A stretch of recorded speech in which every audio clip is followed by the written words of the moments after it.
আসসালামু আলাইকুম রহমতুল্লাহি আবরকাতুহ। এই যে আটঘরা দক্ষিণ পাড়ার মক্তব, বাচ্চাদের এখানেই পড়ানো হয়। এই মক্তবটা তিরপল দিয়ে করা হয়েছে, এখনও পাকা করা হয়নি।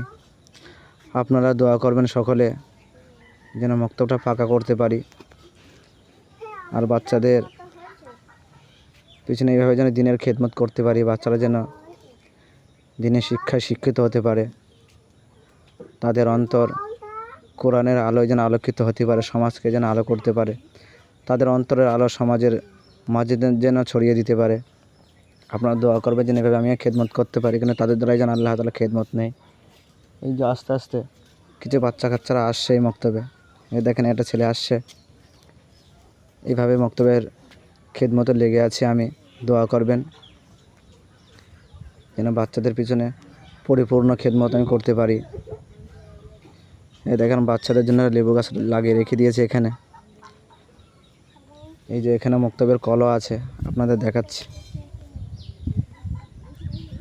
মক্তবের কল লাগিয়ে রেখেছে বাচ্চাদের জন্য, যেন কোথাও বাচ্চাদের যেতে না হয়। ওই পাশে দেখতে পাচ্ছেন কবরস্থানের সামনে আছে, এই কবরস্থানের পাশেই এই মক্তব। পাশে বাচ্চাদের খেলার মাঠ আছে, বাচ্চারা সময় পেলে খেলাধুলা করে এখানে। এই যে এই মক্তবে বাচ্চাদের পড়ানো হয়।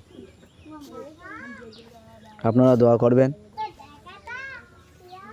এইভাবে প্রতিটা জায়গায় যেন মক্তব আস্তে আস্তে তৈরি করার আপনারা একটু মনোযোগ নেবেন, সবাই চেষ্টা করবেন যেন সমস্ত জায়গায় সমস্ত এলাকায় যেন এই মক্তবের খেদমত পুরো জায়গায় যেন ছড়িয়ে পড়ে। এর মাধ্যমে যেন বাচ্চারা দিন শিখতে পারে, ইলম শিখতে পারে, আল্লাহকে, আল্লাহর রসুলকে তাদেরকে যেন চিনতে পারে, বুঝতে পারে।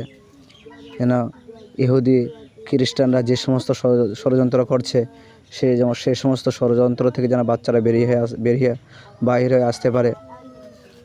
সেই জন্য আপনারা সকলে চেষ্টা করবেন যে অন্তর থেকে, যে আমরা তো চলে যাব, আমরা চিরকাল থাকবো না, যেন আমরা বাচ্চাদের অন্তরে এমন কিছু শিক্ষার আলো দিয়ে যেতে পারি যেন তার মাধ্যমে বাচ্চারা সুশিক্ষায় শিক্ষিত হতে পারে এবং দিনকে সারা সমাজের মাঝে ছড়িয়ে দিতে পারে।